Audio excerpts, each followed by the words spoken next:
Hi, I'm Dr. Amy Robbins, and welcome to the Life, Death, and Space Between podcast. I'm a licensed clinical psychologist and medium. I know it seems like a strange combination, but that gives me a unique view of life and death. Death can be scary. I get that. That's why I'm doing this. I want to help people explore life, death, and what it all means. We are born and we die.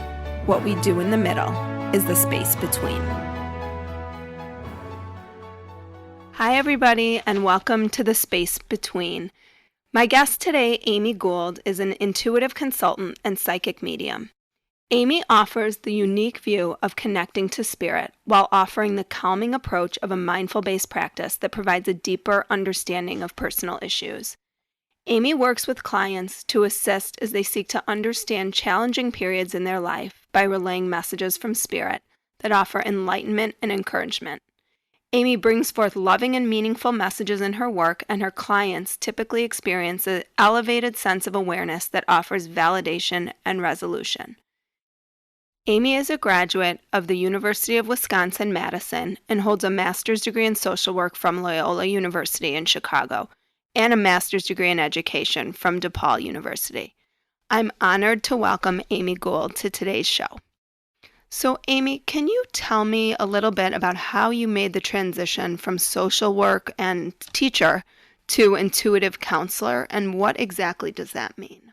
Well, hello. How are you? Good. Nice to How are see you. you? Thanks for having me on your show. It's hard for me not to say something. So I would say that I still integrate social work practice into my intuitive counseling practice. It's hard to put down the social work practice because it does get integrated in at some point. When I made the jump, so to speak, it happened after my practice as a hospice social worker. And to go backwards, I was actually learning about the metaphysical in tandem with when I went back to school for my degree in social work. So when you say metaphysical, what do you mean? So when I'm saying the metaphysical, I'm talking about the spiritual realms, that which we can't see with our six or feel with our six senses necessarily, the actually seeing or hearing or feeling something that's tangibly in front of us or that we can experience with our senses. So when I went back to learn about the metaphysical, I was learning a few different modalities, astrology and tarot, and then it kind of moved into a learning about how to reach out to spirit and receive spirit messages, just like a psychic medium would. And so how exactly, or what kind of shifted for you where you realized, you know what, this is the work I want to do? You said you were working in a hospice setting. Obviously, hospice is for people who are dying. So what kind of prompted you, like really pushed you? That's such a great question. What actually prompted me to go back to school for my degree in social work was actually seeing other psychic mediums prior to that. I had a very important experience that was really a life's epiphany for me. After my maternal grandmother had passed away, I found myself in a spiritualist church. And I was hoping that I would receive a message from my grandmother because I knew that they did a message service at the end of the healing service. And even though I was raised around the metaphysical, raised with astrology, with tarot, with Ouija board, open to the possibilities of seances, during my young adulthood, I really had pushed it away. But after my grandmother had died, and about 7-8 years later, I found myself in the spiritual church, hoping that she would come through in a message. And when a psychic medium stood up in front of the congregation and looked at me and said, "May I come to you?" I said, "Sure." And she went on to tell me some very important things about my grandmother, very specific information that nobody could have known. And I was as skeptical as the day is long. And so when she had actually told me that my grandmother, she gave me the name of the school that my grandmother attended when she was a new immigrant to this country. It was the name of a secretarial school that she went to learn a trade and a skill so she can make some money. I was blown away. How would she have known that? And it was something that I was searching for, something that I was seeking in my life. I was always looking for God, and the way I was relating to God for so long was there was this angry energy up there that we had to, listen to all the rules and laws and regulations, or if not, then bad things would happen. And so which I think is how a lot of people absolutely think about God because of religion.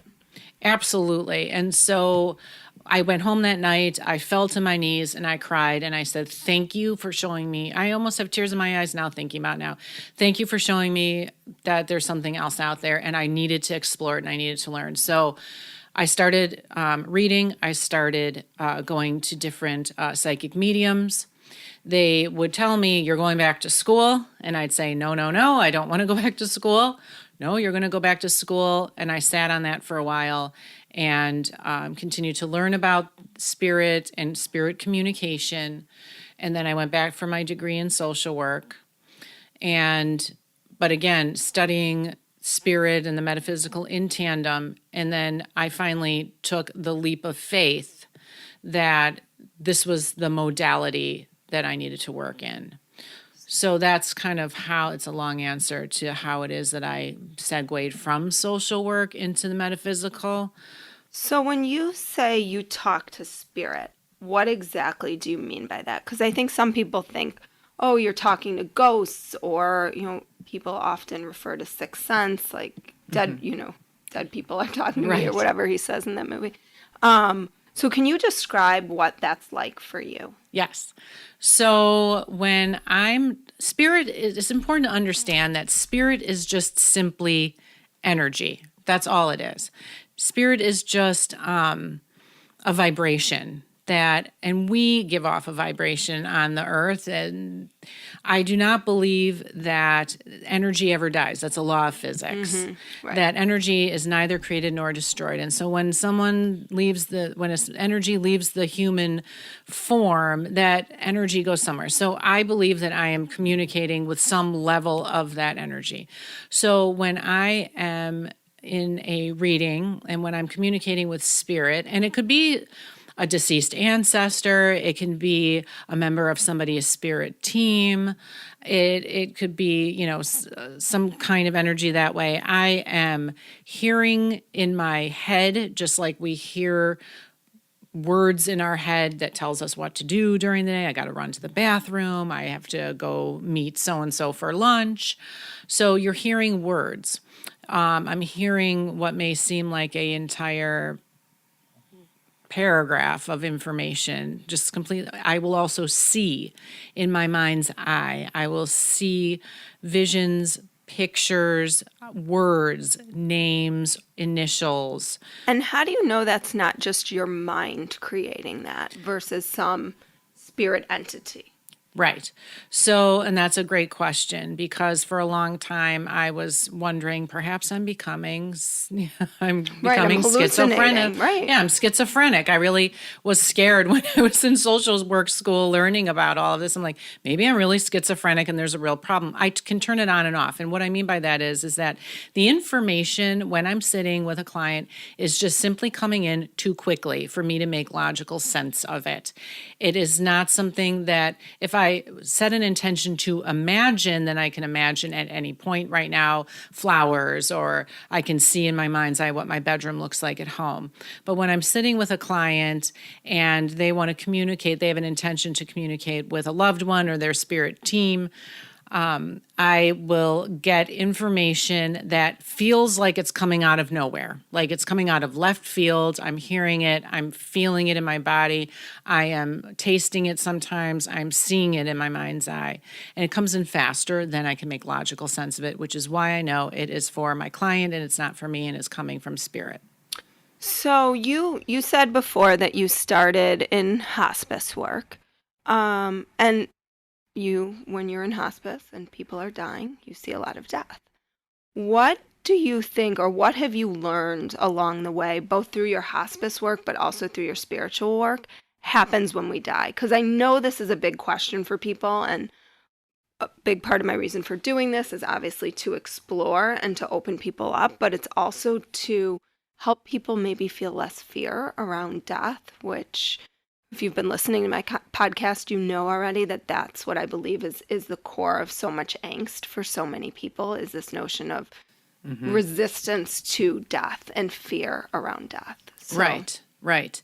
And so one of the hallmark changes that happened in my life, as I said, starting off, I was in that spiritual church receiving this very clear validation that my grandmother's energy was still with us. That's what began the journey for me to discern and to figure out that there really is no death, because I didn't want to be afraid anymore. I really set out on this path and decided I don't want to be afraid of death anymore. So how can I not be afraid of death? Which is why I went back to school for social work, which is why I was studying the metaphysical, because there's this energy, it really exists. And it's actually tangible in when you are open to receiving it through your senses. So, well, and there's nothing more powerful, in my opinion, than when you have that personal experience that's irrefutable, right? Like you just know it in your core that this is your truth. Correct. And it feels really, really nice. I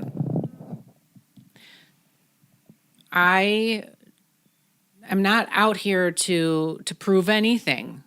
I would love everybody to not be afraid of death. In my experience with hospice, with my experience doing this as a medium, with the things that I've learned, I really believe that there is no death, that it's just simply a transition of the energy moving from one place to the next, and that it will return back again in some form, perhaps on the earth, perhaps, somewhere in space, if you will, but it is absolutely there.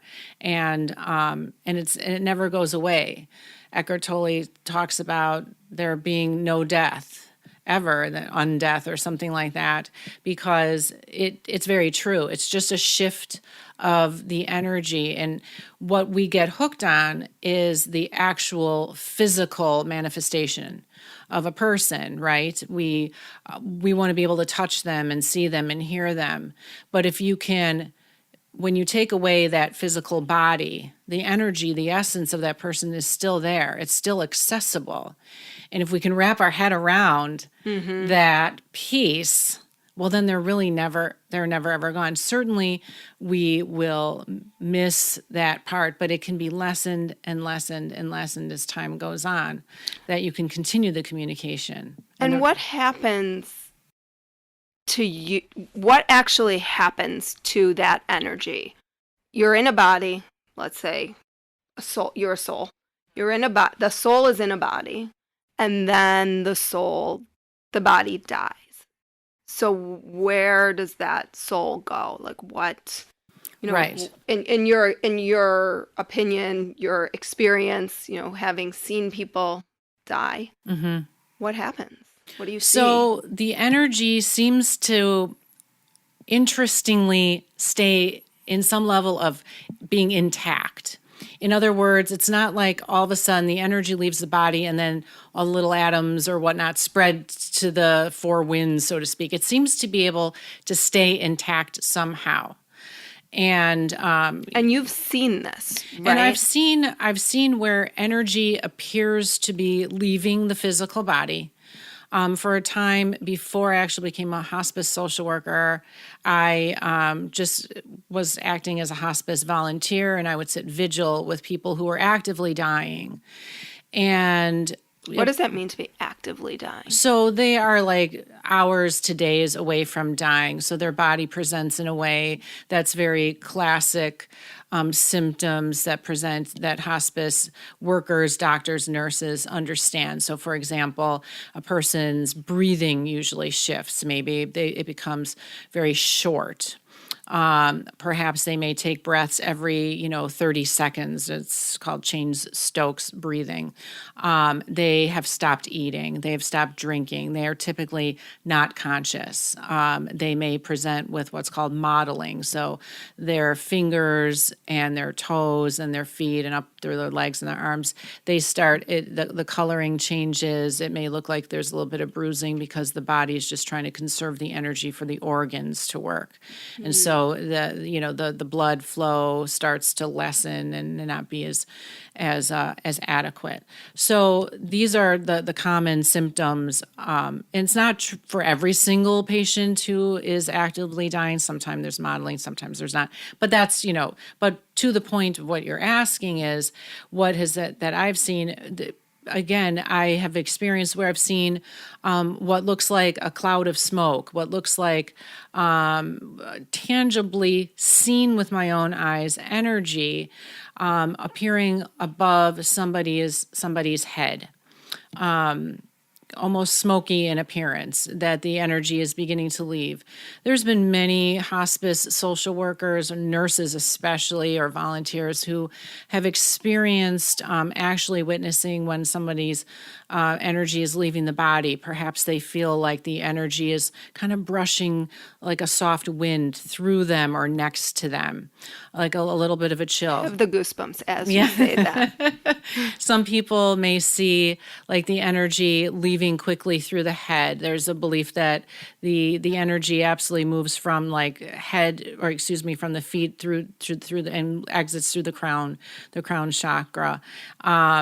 You can also examine near-death experiences. There's so much documentation, so much evidence to support how when someone has had a near-death experience and perhaps they're standing outside of their body, that they're seeing what's going on in the room as other people doctors are working on them, for example, or who's at their bedside, for example. So what happens when the soul leaves the body, as far as I've experienced it through my readings, usually it is a time of rest. Typically speaking, I'd say 99.9% of energies of deceased ancestors who come forward to speak to a client in a reading will share that there's about 2 or 3 energies that were at their bedside or waiting for them, or literally were there at the time that they transitioned out of their physical body. It's experienced as almost as a moment of euphoria, of absolute pure joy, divine love. The energy, it's indescribable. Mm-hmm. Most times, spirit will impart colors. I like to describe it as if you've ever watched The Wizard of Oz and Dorothy enters Oz, and all of a sudden it's all that Technicolor. It's brighter than that. It's supposedly just absolutely beautiful. And then after that, then there's a time that the spirit will spend with its spirit team, talk about this lifetime, talk about the things that happen in this lifetime, their opportunities, what they could have done better, what they will learn in the next lifetime. Michael Newton, I think he's a PhD. He has since passed on, but he's written a great deal about life between life, what happens to the soul after it leaves the body, who does it see, what's experienced, what's learned. Maybe I could get him on my show. Yeah, even right. though he's gone. He's gone, right. We'll have to channel him. Right, can we channel him? He's written a lot on this subject, and he's interviewed thousands of people. So if death is so wonderful and euphoric, why do you think we don't remember it from life to life, or when we come back, or if you believe we come back? Like, if we remembered that death was so great, then we wouldn't have to be so scared of death. Mm-hmm. How do you envision that would change how we lived our lives? Like, do you think, I guess what I'm asking is, do you think that the fear of death if it was more tangible to us, could change how we lived our lives. If we all thought it was beautiful and we remembered that it was amazing and beautiful, would that be something we would all be yearning to do again? Right, exactly. Well, it's very interesting because different religious, the Buddhists believe differently than how we're raised in more of a Judeo-Christian society, and especially me having been raised Jewish, there's no, as far as I have learned, and I'm certainly no expert, that there's no assurances that you even go anywhere necessarily, that, life is about living here right now. And if there is something else out there, well, all that's really nice and good, and that's kind of a bonus in some ways. Now, even within Judaism, there's different ways of interpreting. The Orthodox interpret it differently, going to Gan Eden and who's going to be there and making sure you follow all the laws of the Torah so that, you are received and whatnot. Right. And my understanding is very, there's a heaven and a hell. Right, exactly. Mine's limited to maybe about that. Yes, exactly. Mine is certainly too. I'm trying to understand it more from a Buddhist perspective. But how would our world be if we had remembered that life, that death isn't so bad? Would we have a better world? Would we be less afraid? Yeah, of course, you bet. Why is it that we don't remember that? That's like the $1 million question. But I will have you know that if you were to submit to past life regressions, and that's the work of Dr. Michael Weiss, I believe. Brian Weiss, yeah, thank you. Who is, I've actually taken one of his courses, and it's pretty powerful. Yeah, he's a foremost expert on that. And was a psychiatrist. So if you haven't Correct. read his work, I mean, he was a Yale-trained psychiatrist who sort of stumbled into past life work by accident. Right.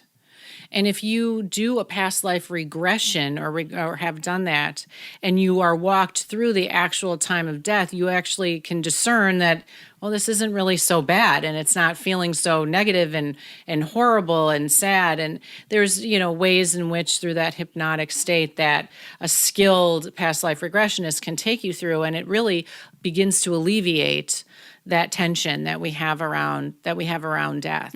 And wouldn't that be nice if everybody did that as well to help them? I really feel like the fear that we have around death is simply our opportunity to learn about it. I know that the Buddhists will say that it's really important that we, every single day, work with that we sit in a space of, I'm going to die and you're going to die. So let's sit in that place of presence and divine love. That's something that Thich Nhat Hanh said that he teaches. I can never pronounce it, but he teaches that at his retreats and in his workshops, that if we were just to approach life with that understanding and that acceptance, because to free ourselves from the suffering, we have to accept it. We have to go through that. Well, and that's what my goal is in doing this podcast, right. is to expose people who wouldn't necessarily think of these things, just to be open to it. Exactly. So one last question before we end today. So my podcast is titled The Space Between. What does the space between mean to you? So I would say that the space between, for me, means in this lifetime, all the wonderful opportunities that we have and that we take on in this earth body, in this lifetime, to learn how to get closer and closer to the divine and how to live in that vibration of love, because that's where we all come from, and that's where we're all returning. I don't care what road you take to practice this or to get back to that, but that's ultimately what I believe the space between is. In between is that how can we best use our time to get into that divine loving vibration. I really strongly believe that. And I know, like, my own personal goal is that I'm trying to do that as much as I can, so my lessons in the next lifetime are perhaps easier or different. Right. Or not coming back at all. Right. I just am always thinking, okay, I got to get this. Like, right, exactly. This keeps happening to me. I got to figure this out. Otherwise, I'm going to be sorting it out Right. Again and again. beyond this physical body. Exactly. I mean, things happen to us in our lifetimes, and sometimes we will notice patterns of things that keep happening. Well, why is it? It's because you didn't learn it 5 years ago or 10 years ago, so now the universe has brought it back to you. It's just, part of one of the laws of karma. And I know my goal is to, continue to elevate myself to the best of my ability so that I don't come back into Earth and I'm on the higher vibrational planes to be of assistance and guidance for other people. That's kind of my goal, but, it's not everybody's goal. And that's the other piece that we have to accept, that not everyone's here to understand death. Right. Not everyone is here to elevate themselves. They're here for other opportunities, and we have to be very compassionate and understanding towards that too. So, thank you so much. I just always like to give you a little plug. Oh, thank you. That's so kind. If someone would like to schedule an intuitive reading with you, how would they go about doing that? So I actually am going to have a website up really soon, which I'm very excited about. Hopefully by the time this podcast goes on. Yes. Live, so that'll be at www.amylipkingould.com. So that's LIPKINGOULD, all one word, .com. Or you could certainly Google me. And then there'll be my cell phone number as well. Or sending me an email. Did you want me to give me? Sure. Okay. Not? So my email is Miss2s, M as in Mary, ISS, T as in Tom, WOS, at AOL.com. And then my cell phone is 847-370-0185. So reach out. Okay. I'd be happy to talk to anybody. Well, thank you so much today for your time, and thank you everybody for listening. Thank you. Tune in in 2 weeks for another episode of The Space Between. And in between now and then, you can hear Amy's thoughts on how to live without regrets in my mini podcast. Thanks so much. Like what you heard today and want to hear more? Curious about what comes next and what it all means? You can subscribe on iTunes. Just go to podcasts and find Life, Death, and the Space Between and hit subscribe. And you can follow me on Twitter and Instagram at Dr. Amy Robbins. Ask me any questions you might have, let me know what else you'd love to hear about, or just share your story. I can't wait to hear from you.